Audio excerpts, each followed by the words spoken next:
What's up, my people? This is Showbiz the Adult. Alright, Fantasy Fight Friday. Who will win in a fight between Mike Tyson and Sonny Liston?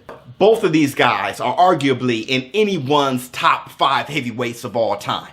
You have two guys who are dominant physically, extremely skillful, hardest punchers of all time, and struck the fear of God in their opponents.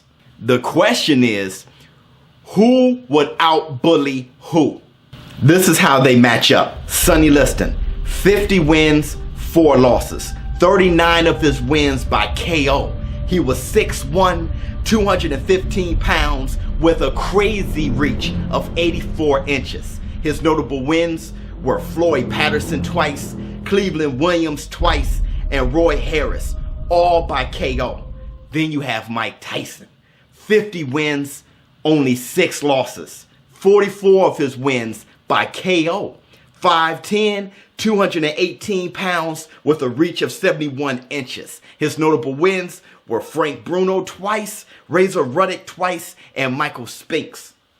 Now, when considering this matchup, you definitely have to look at them in their primes, okay? So I'm going to look at what they did well in their prime and what they didn't do so well in their prime and how that would look if they fought each other. Now, the only way I can do it is grab like a reference fighter, grab a point of reference for those two. And for Sonny Liston, I chose Floyd Patterson. And for Mike Tyson, I chose Razor Ruddock. And this is why. As for Floyd Patterson, this is how he relates to Mike Tyson.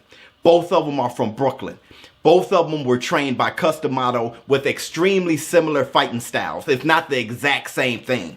Both of them had crazy power in their left hooks, and both of them were extremely fast. Now, as for Sonny Liston and Razor Ruddock, both of them over 6 feet, with Sonny Liston being 6'1", Razor Ruddock being 6'3". Both of them solid heavyweights as far as size. Sonny Liston was 215 and Razor Ruddock was 228. Razor Ruddock can definitely swat. So I use Razor Ruddock as the reference fight, and I use Floyd Patterson as a reference fight. Now, let's break those fights down.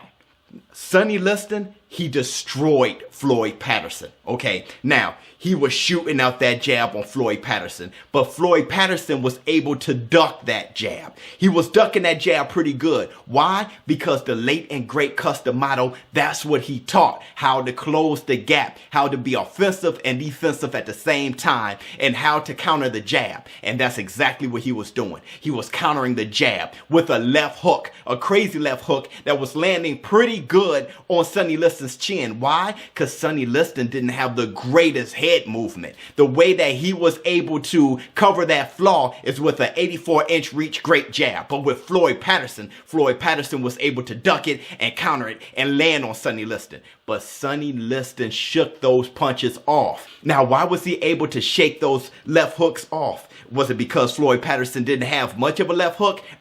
Wrong. Floyd Patterson had one of the more devastating left hooks in the history of boxing. Is it because Sonny Liston's chin was just way too tough? Wrong. Anybody that took a hard enough left hook from Floyd Patterson was definitely shook. Now, why was Sonny Liston able to shake off Floyd Patterson's left hook? This is why. Right here.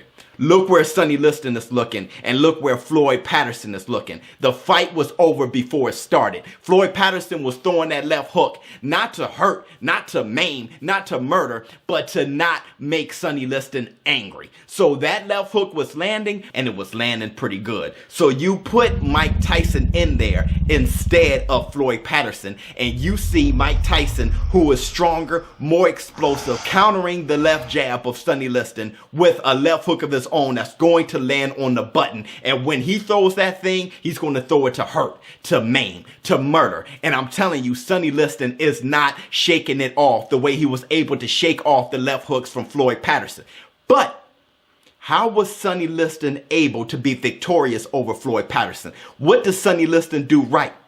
He started throwing that lead uppercut that was landing. And from Sonny Liston, not too many have to land. Sonny Liston was landing a few of those, and what happened to Floyd Patterson? He dropped, and when he dropped permanently. Now, would that lead uppercut land on Mike Tyson? Let's look at the Razor Ruddock fight.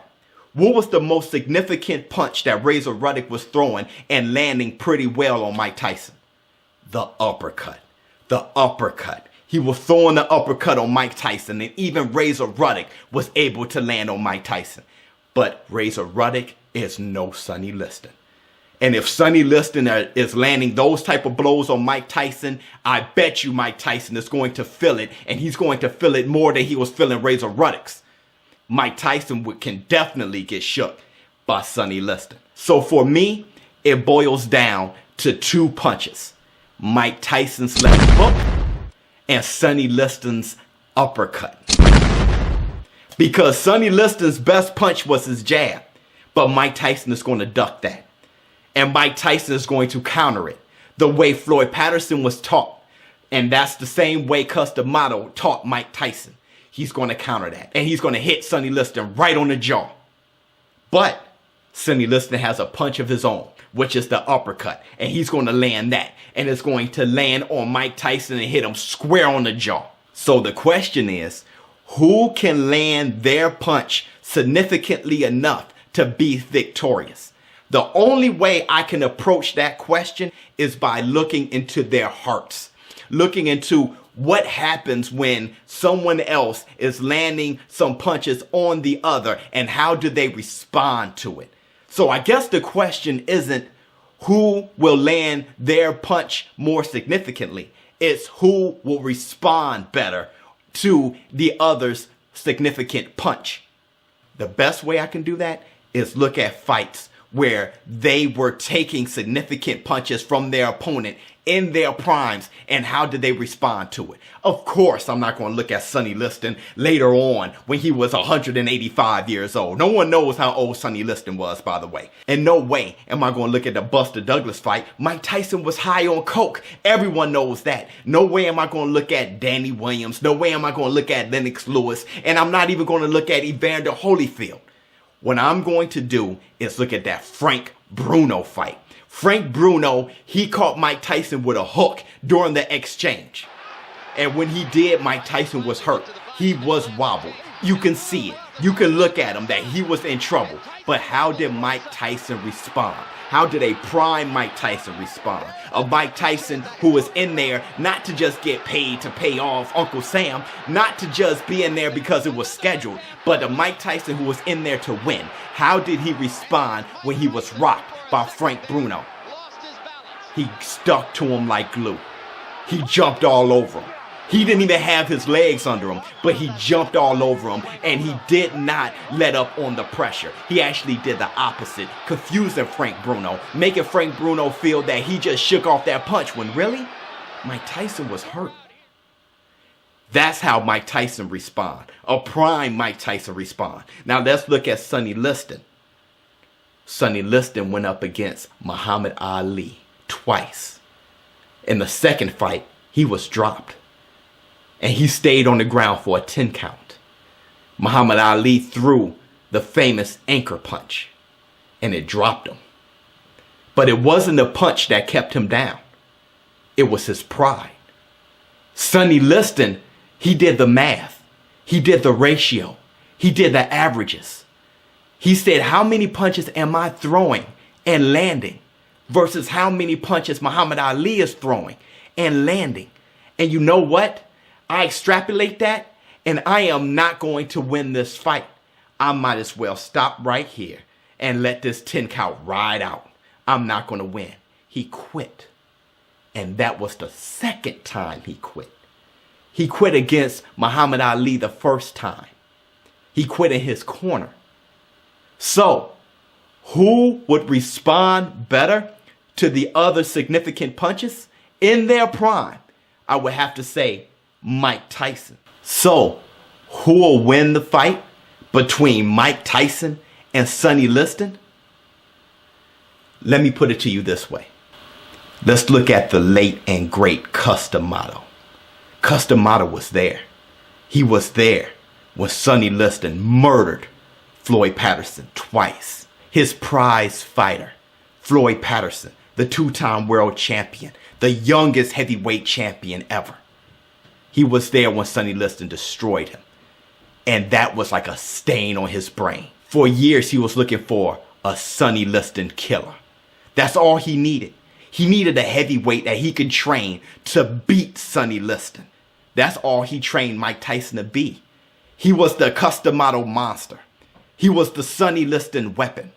All he needed to do was to find a heavyweight that can beat a Sonny Liston, and that heavyweight will go down as the greatest heavyweight of all time. He created the Sonny Liston killer in Mike Tyson.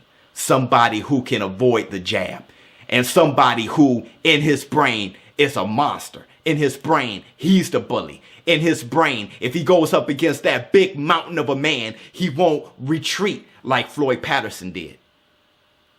He made a Floyd Patterson, Sonny Liston mix. He made a guy who would counter the left jab. And when he comes back up with a left hook that will crush your face in. He made a guy that was scary. He made a guy who struck fear on his way to the ring. He made a guy that would make the other guy quiver the way Sonny Liston made Floyd Patterson quiver. What he made was the ultimate Sonny Liston weapon. Who will win between Mike Tyson and Sonny Liston? Mike Tyson. Why? Because he was designed to beat Sonny Liston. Showbiz the adult. Listen to Showbiz. I'm out. Or boxing. What's better?